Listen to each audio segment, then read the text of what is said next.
Greetings, fellow Earthlings. Welcome to another episode of And Another Thing with Dave. Seeking the truth, exposing the lies. Remember, together, we are unstoppable. Keep on digging. So we have joining me as always. We have Mr. Cannon and Mr. Bjorn. Hello. And of course, the somebody joining us from last week, and another thing, Dave, whichever you prefer to be called. I guess I'll just call you and another thing. Maybe I'll call you Dave. I don't know. We'll see. It'll probably change throughout the show. But thanks for joining us again. Absolutely. And a new addition to the table, but not an unfamiliar face. Sebastian Lemba, right? Did I pronounce that correctly? That's correct. That is my nom de guerre, or however you say it, since I've been a socialist for a very long time. Yes, or a communist. I'm a Marxist-Leninist. I try to illustrate that in my bio. I love it. So, I guess let's get right down to it. So let's just make sure that everybody kind of understands where everybody is on this issue. Socialism, capitalism, or communism? Where do you guys stand? I'll pass this off to Cannon. I would generally say I'm more of a. If I have to push one, I will say capitalism. So, like I see the flaws in it, but in the same sense, I feel that like if I have one to hold my hat on, it'll be that. All right, Sebastian. Although I think I know the answer because it's in your profile there. What about you? I am an anti-revisionist Marxist-Leninist, thoroughly a communist. All right, and another thing, Dave. What about you? And another thing. Sorry. Well, I've been a capitalist my whole life, but I'm seeing the failings in the system. The statue is cracking, the bronze is faded, the dream is, who was it? George Carlin that said, the reason they call it the American dream is because you have to be asleep to believe it. So there's that, So I think I would like to try anything else. Like, let's look around and see what other countries are doing that have worked. Like, here we're the newest country in the world, and we think we have it all figured out. Well, why don't we look around and see how some other people do it that have maybe been here for 1,000 or 2 years more than we have? That's my attitude. I like it. Bjorn, what about you? I am a democratic socialist, probably be the closest thing to say, a la Bernie Sanders, kind of, I think I would say libertarian in terms of like social issues, but pretty socialist when it comes to economic issues. And a new guest has joined the show to replace Adorable, which I don't know where Adorable went. But Leonard, the guy, another dear friend of the show. Leonard, how you doing? Ooh, I'm better now. Oh, it's good to be here. It's been a little while. Always love coming on your show. Where do I ever say? Here's the thing.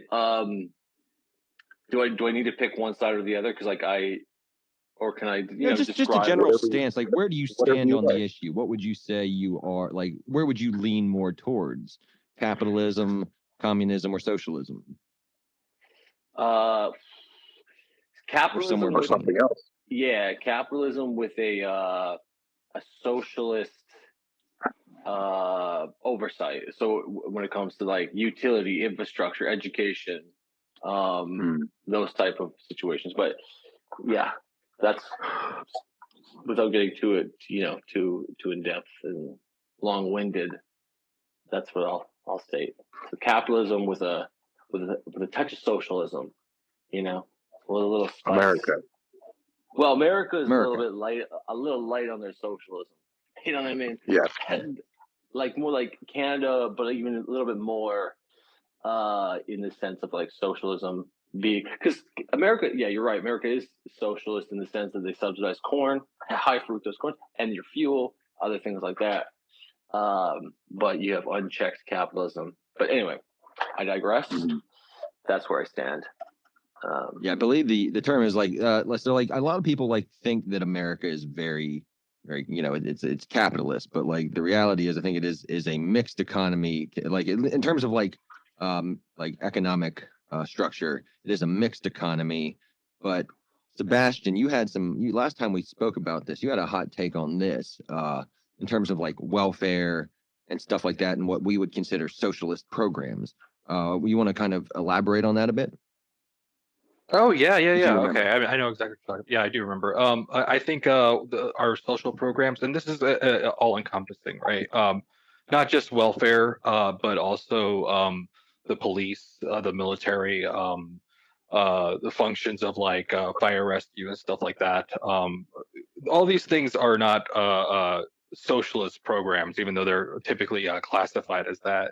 We have this new thing in our zeitgeist called neoliberalism, where we like want to privatize everything for some reason. We have an addiction to privatization, but those things are not separate from capitalism. In fact, they work hand in hand to patchwork and uphold the system so that the people who have power get to stay in power. And I'm not against welfare, to be clear. I think when people talk about the differences between or like we have these weird conceptions about what command economies and mixed economies, all that stuff is like weird. Like I wouldn't even say academic, but like a weird like I don't want to be. I also don't want to be pretentious. It's just like a layperson's understanding of these things without getting into like the more the implications are in the actual words themselves. Like a mixed economy. Like you often hear that we have a mixed economy, but that's just not true. We're the headquarters of imperialist capitalism in the world. We are the prime example of capitalism. So it's nonsensical for me to hear like welfare being described as socialist. Right. Can I speak on that for 1 second? Absolutely. I just pulled up Forbes magazine. How much does Walmart cost the U.S. in subsidies for, here it is, report, Walmart workers, this is Forbes online, report, Walmart workers cost taxpayers $6.2 billion in public assistance because they don't pay their workers enough. So their workers are on average, most of their workers are on some sort of public assistance, food stamps, maybe even cash assistance. And so they're saying the average worker is subsidized to the tune of $3,000 to $5,000.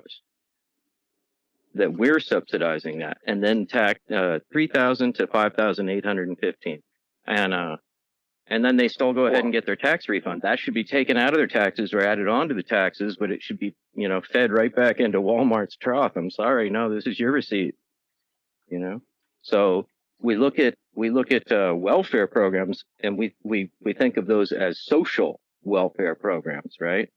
And if you look at the piece of if you look at our budget like a pie, like a pizza or whatever, that would be a tiny little sliver compared to stuff like this, compared to like shady no bid contracts and stuff like this in our military spending, the big one, the elephant in the room. Does anybody want to comment on that? Sorry. Yeah, I have a couple weird. Oh, I'll let you go. Sorry. No, go ahead. I always just wanted to be careful because oftentimes I'll jump in, so I'd like to want to follow the flow. You go ahead, sir. Oh, yeah, fine. That's fair. I'm normally the one who's conceding but okay, fair enough. Thank you. When we talk about how a lot of people conceptualize like, oh, our tax dollars are going to these poor people who aren't working, or they're lazy, or they won't get a better job or whatever. Well, the system is built in such a way where they can't really typically. Not everyone can have a good job, right? Like that's impossible. I mean, in a system like capitalism, it depends on having unemployed people, for instance. It depends on that to keep wages low, and they've gone a step further. And we aren't paying for people to be lazy or whatever. That's a misconception to get us to continuously assaults working class people and hurt ourselves essentially. It's a framing that is popular because these same people control media, but really what we're doing is we're actually subsidizing the unpaid wages of those people. Like we're subsidizing what should be a complete wage that Walmart is paying, and I think that's basically what you were saying. Another thing. Exactly. And in this study, it broke down to between $3,000 and $5,000 per year per employee on average. And they checked this averaged out over 300 workers. Well, you're kind of, So again, it's I agree with unreal. that, but we also have to come to terms with the fact that we're subsidizing $5 t-shirts. So we are like, Walmart should pay more, but yet we also want to walk into a Walmart and get a disposable item. And so I had this conversation not too long ago where so there's about 2 million, I think it's 2.3, but I kind of try to chop off the management, but 2 million Walmart employees worldwide, right? And I posited that in order for them to have a living wage, you'd have to increase by $10,000 roughly, right? And that then, knowing I looked up what Walmart's profit after everything, all expenses. If you increased by 10,000 to put them into a living wage category, Walmart would no longer be profitable on paper, let's say, like as they're reporting, right?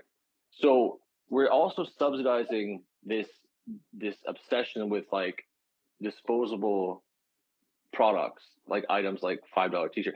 So there's that. As much as we're like, oh, Walmart's horrible. Like if you shut all the Walmarts down, small businesses will pop up. Like it'd be better for the economy in general, right? But it's not so easy to say like Walmart's just like they are profiting, right? But if you were to give every one of the employees, even if I think I brought it down to 1.8 million, to bring everybody up to a livable wage, they would no longer be profitable on paper. So that's also a thing you have to take a look at, right? Because it's always easy to go, oh, fuck this business. But they're not, again, on paper, there's not the profits. It would exceed their profits. It would then be in the red.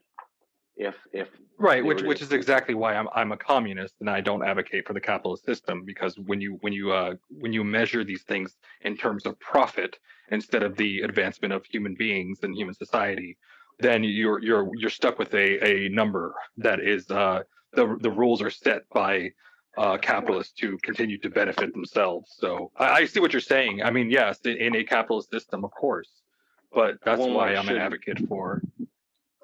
I mean, you're not a fan of the Walton family who owns Walmart owning more wealth than the bottom 40% of America. That seems fair to me. Just one family. And I just looked up their yearly profit. So in 2021, their net profit, that means after all bills paid, net profit, take home profit, 13,706,000. No, so they can spare a few. They could spare a few pennies. And about the $5 t-shirt, see, what we need to do is reduce CEO pay. It won't affect the cost of the $5 t-shirt. No. Well, sorry, I didn't mean to be so like dismissive. Here's what I'm thinking. In a capitalist society, that business should not be allowed to function because it's not able to support a living wage. That business should then we shouldn't prop it up. We should then just not allow that business to propagate. Then small business would flourish again. However, I think it was 13.3 billion, not a million, but again, to give every employee a living wage, it would exceed that profit margin where you're right. Would know. You're right. That's a comma. I'm sorry. Yeah, it's all right. 13,706,000,000. Yeah. So if you gave everybody a living wage, they wouldn't be profitable. And again, that's why that business should not be allowed then in a capitalist perspective to continue because they're not functioning society as a whole. Essentially, like we're going to pay one way or the other, like by subsidizing the employees through whether it be the financial support systems. We're paying one way or another We're just like, if you're capitalist, then you have to recognize that business isn't that's not a competitive business any longer. We're just propping it up. But again, it's our desire to have cheap disposable products. Anyway. Yeah, I think I don't want to take over like the whole conversation because I know I've already talked more than my fair share. But that's kind of the paradox of capitalism, though. At the end of the day, right? Like the capitalism, it's in the name. It's capitalism. The people who own capital run the society, right? They get to write the rules. So even if they were to impose these restrictions, like the antitrust laws that existed before, like that we just don't enforce on them, by the way. Like they exist, but we just don't enforce it. And these anti-monopoly measures, which are these antitrust laws. They get to they write the rules because they have all the money, they have all the influence through that money, through campaign donations. I mean, Citizens United really kind of put the nail in the coffin for capitalism. But you're right. I mean, is capitalism sustainable for, I don't know, another century? Probably. I don't know that. But there is an inevitable dilemma here that eventually these people are just going to get greedy and break all the rules again, or rewrite the rules and say, well, now I can exist in all of these spaces. I mean, eventually the same thing is going to happen to the UK and these European countries that have very strong antitrust regulations. Eventually, because of the virtue, by virtue of democracy, as we know it now, where it's basically controlled and paid for campaigns by by these rich entities, these capitalists. I mean, ultimately, they're always going to get the best possible outcome.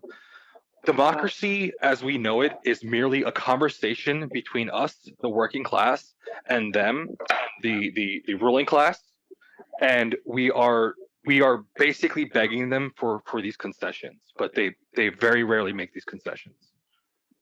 Right. But I think the other thing I wanted to point out too is that capitalism in its current form, I don't see lasting for 100 years. I think if you ask Adam Smith if he could envision a worker that didn't require pay, never tired, never slept, and had infinite ability to remember things, i.e. AI or robotic workers, then he would not have envisioned that. And I think that there's this coming tech revolution where human labor may become obsolete, and then in that system, like, what does capitalism do? Do we all just become consumers? But how do we work if those robot workers who work better than us? Why would a capitalistic system choose us humans as workers if there was a robot AI who was better than us? It breaks all the laws of capitalism, right? Labor is value. In a way, like to build off Bjorn, which is a great point. In a way, that's the worry, right? The worry is that for those individuals, and I think we're all partner in some aspect, we've chosen jobs through not necessarily what we truly desire to do or spend our time with, but a portion of that, each individual is differently skewed, is that we've moved towards things that can give us this capital, this way that we can sort of value what we're doing. We might not enjoy being a plumber, but we know that we get this money, so we have some sort of way to measure ourselves. Now, in the future, with this idea of AI, where our grandkids will talk about, you went to work and you did, that's crazy. You didn't have free time to do whatever you wanted. I think the shift in capitalism will go towards, the artist will become wealthy in the sense that if AI did all labor, from every job, whether it be a lawyer, a fucking car manufacturer, whatever, right? All the jobs, then individuals their value will be held in what they offer back in an expression, be it verbal, musical art, because labor, there won't be this division between labor. So for example, if AI was doing all labor jobs, anybody could have any vehicle they wanted. And if you had the option to choose anything you wanted, everybody would not all want to have a Ferrari, right? because you could have it if you wanted, right? The value would then stem from the individual's expression, be it this ability for us to converse, be it the ability for someone to create a paint, be it somebody who, I don't know, whatever, organizes. It would then make individuals like billionaires, like Jimmy Pattison, where I live. He looks like the guy from Tales of the Crypt Keeper. He spent his whole life just chasing those points. And if you brought him into the room right now with people that knew he was a billionaire, everybody'd sit up straight and go, maybe move their collar a little bit because he has this money. But if you took that money away from him and he's a dinner guest, you're like, fuck, he's really boring, kind of grumpy. Like his value would just be diminished greatly because we would no longer hold value in a person based on their fiat currency that they've accumulated. So I just want to, and I don't want to get too echo chambery here. So I want to give a little pushback here. I just want to ask a couple of questions and see what you guys have to think. And unfortunately, to do that, I have to go to a site that I really don't want to. That is the dailywire.com. But so here's some things that they say right here. I can't verify the accuracy of these statistics, but they have statistics showing how capitalism solves poverty, right? So number one, the number of people living in extreme poverty worldwide declined by 80% from 1970 to 2006. And it says this: people living on $1 a day or less dramatically fell from 26.8% of the global population in 1970 to 5.4% in 2006, an 80% decline. It is a truly remarkable achievement that doesn't receive a lot of media coverage because it highlights the success of capitalism. It was globalization, free trade, the boom in international entrepreneurship, American Enterprise Institute, AEI President Arthur Brooks said in a 2012 speech. In short, it was the free enterprise system, American style, which is our gift to the world. So I'm just going to throw that out there and let, again, it's whoever. Ken, I haven't heard from you. Do you have anything? Well, I just want to see. Ken really hasn't said anything. Do you have anything to say, Ken? I just want to make sure that we're getting everybody's having everybody's voice heard. So, absolutely. Ken, no. If anything, I'm learning. This is the subject itself is nothing I have that much, education in.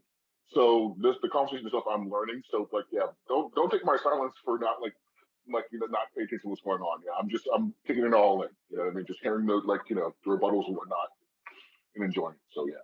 Okay, so I'm going to toss that softball up then, and who would like to take the first crack at it? I only have a quick one, and that mine's quick. But go for the quick one.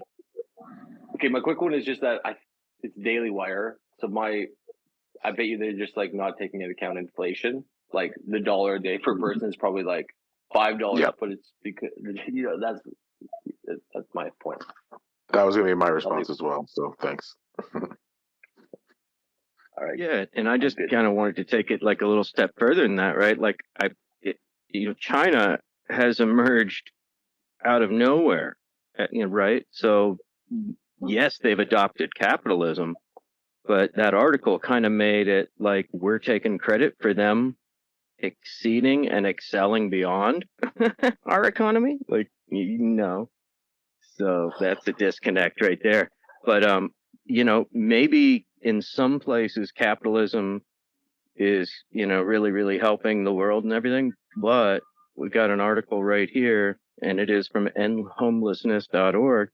There's an estimated 553,742 people in the United States experiencing homelessness on a given night. So that is brutal. The average lifespan in the United States has come down for the first time in generations. It's now 78.79 years. And the leading cause of death of white men from 40 up is now what they're calling deaths of despair, which is overdose, the trickle down from alcohol, like cirrhosis of the liver and all that. Basically depression, right? The trickle down effects of depression. So that's the sign of a failing society.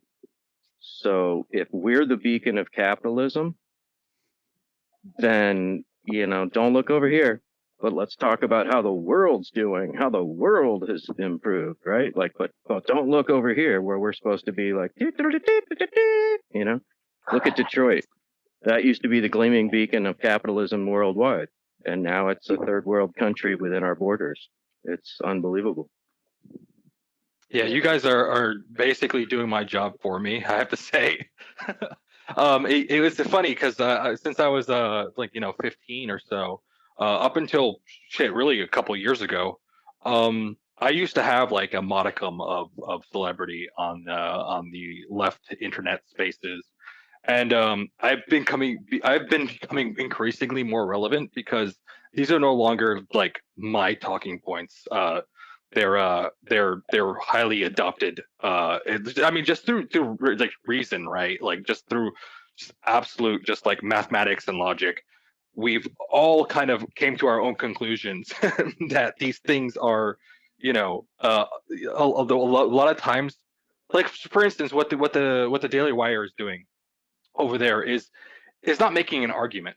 It's messaging. It's choosing its words. Because what I would argue is it's not capitalism necessarily that made that happen. It's heavy industry, right? So, which is a component, a cornerstone to building socialism is to expand heavy industry. And when we export heavy industry or export capital, unfortunately for profit, so a lot of times we're taking more than we're giving, but we do create for the benefit and the facilitation of capitalism and the heavy industry that capitalism also depends on. We do build roads.